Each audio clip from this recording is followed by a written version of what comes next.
আসসালামু আলাইকুম এভরিওয়ান। আজকের পর্বে আমি আপনাদেরকে তৈরি করে দেখাবো মজাদার ইলিশ পোলাও। পারফেক্ট ইলিশ পোলাও রেসিপি তৈরির জন্য অবশ্যই আমার ভিডিওটি আপনারা দেখবেন। তো প্রথমে আমি একটি বোল নিয়ে নিচ্ছি আর নিয়ে নিচ্ছি 1 কাপ পরিমাণ পেঁয়াজ বাটা। তারপর দিয়ে দিচ্ছি হাফ কাপ কাঁচামরিচ বাটা, দিয়ে দিচ্ছি 2 চামচ মরিচের গুঁড়ো,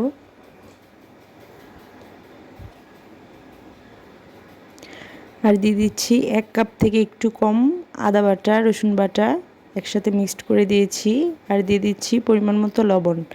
এখন একটি হ্যান্ড উইক্সের সাহায্যে আমি ভালোভাবে এটা মিক্স করে নেব মশলাগুলো। তো এই পর্যায়ে দিয়ে দিচ্ছি 1 চামচ জিরার গুঁড়া, যেটা আমি দিতে প্রথমে ভুলে গিয়েছিলাম। তো এখন সবগুলো উপকরণ ভালোভাবে মেখে তারপর আমি এখানে ইলিশ মাছ নিয়েছি। ইলিশ মাছগুলো এখন আমি মশলাতে দিয়ে দেব আর ভালোভাবে মাখিয়ে নেব। মাছগুলো ভালোভাবে মাখানোর পর আমি ম্যারিনেটের জন্য রেখে দেব আধা ঘন্টার জন্য ঢেকে। তো চুলাতে একটি প্যান বসিয়ে দিয়ে এখানে আমি পরিমাণ মতো তেল দিয়ে দেব 2 টেবিল চামচ ঘি বেরেস্তার জন্য। তো ভালোভাবে মেল্ট হয়ে আসলে আমি বেরেস্তার জন্য পেঁয়াজগুলো দিয়ে দিচ্ছি। হাই হিটে পেঁয়াজগুলো ভেজে নেব বেরেস্তার জন্য। তো এই পর্যায়ে চুলার আঁচটা একেবারে লো করে আমি বেরেস্তাগুলো তুলে নেব।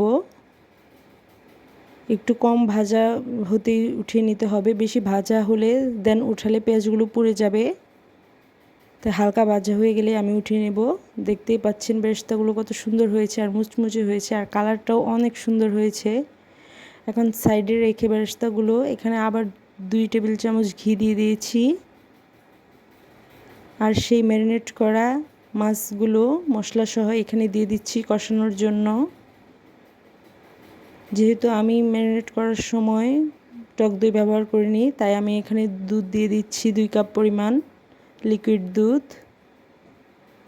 আপনারা যদি লিকুইড দুধ না দেন সেক্ষেত্রে গুঁড়া দুধ ইউজ করতে পারেন বা টক দই ইউজ করতে পারেন। আমি এখানে কোনো পানি ইউজ করব না, ডিরেক্ট লিকুইড দুধ দিয়েই আমি রান্নাটা করে নেব। তো দেখতেই পাচ্ছেন আমার মাছগুলো কষানো হয়ে গেছে। এখন আমি মাছগুলো উঠিয়ে নেব, আর একটা মাছও আমার ভাঙেনি। এ পর্যায়ে খুব আলতো হাতে মাছগুলো একটা একটা করে উঠিয়ে নেব।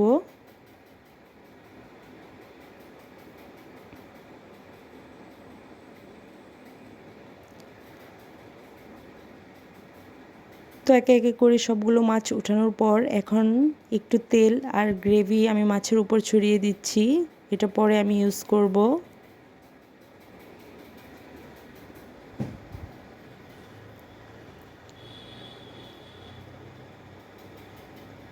তো এখন এই গ্রেভির মধ্যে আমি আর একটু দুধ দিয়ে নিচ্ছি। তারপর এটা আর একটু কষিয়ে তারপর আমি যেই চিনি গুঁড়া পোলার চালটা নিয়েছি সেটা দিয়ে দেব। আমি এখানে 3 কাপ পরিমাণ চিনি গুঁড়া পোলার চাল নিয়েছি।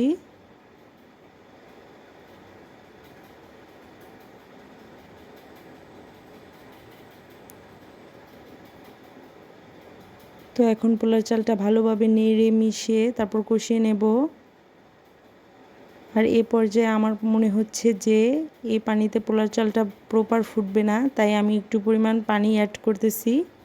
আপনারা আপনাদের চাল অনুযায়ী এখানে পানি অ্যাড করবেন। আমি এখানে টোটাল 2 কাপ দুধ আর 1 কাপ পানি ইউজ করেছি।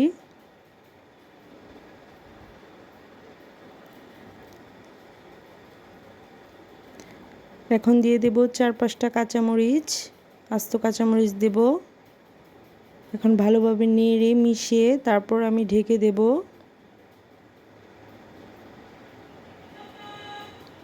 মিডিয়াম আঁচে রান্না করব। এ পর্যায়ে এখন পানি পুরোটা শুকিয়ে যাওয়ার পর এখন দিয়ে দেব পেঁয়াজ বেরেস্তা। অল্প পরিমাণ পেঁয়াজ বেরেস্তা এখন দিয়ে দেব, আর বাকিটা রেখে দেব লাস্ট মোমেন্টে গার্নিশের জন্য। আর ইলিশ মাছের যে গ্রেভিটা ছিল সেটাই এখন দিয়ে দিচ্ছি। ভালোভাবে ছড়িয়ে দেওয়ার পর এখন মাছগুলো দিয়ে দেব। দেখতেই পাচ্ছেন কালারটা কতটা সুন্দর হয়েছে। এখন আবার 5 মিনিটের জন্য ঢাকা দিয়ে রেখে দেব দমে।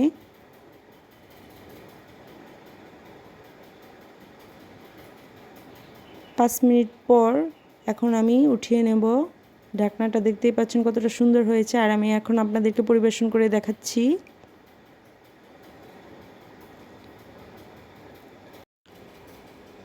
পোলাওটা কতটা পরিমাণে ঝরঝরা হয়েছে নিশ্চয়ই দেখে বুঝতে পারছেন।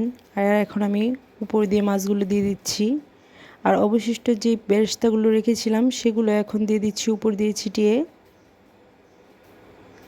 আর কালারটা কতটা সুন্দর হয়েছে দেখতেই পাচ্ছেন। ঝরঝরে আর পারফেক্ট ইলিশ পোলাও রেসিপি তৈরি করার জন্য আমার এই ভিডিওটা অবশ্যই শুরু থেকে শেষ পর্যন্ত দেখার অনুরোধ রইল। তো আজকে এই পর্যন্তই, দেখা হবে নতুন কোনো ভিডিও নিয়ে। সে পর্যন্ত সবাই ভালো থাকবেন, সুস্থ থাকবেন। আল্লাহ হাফেজ।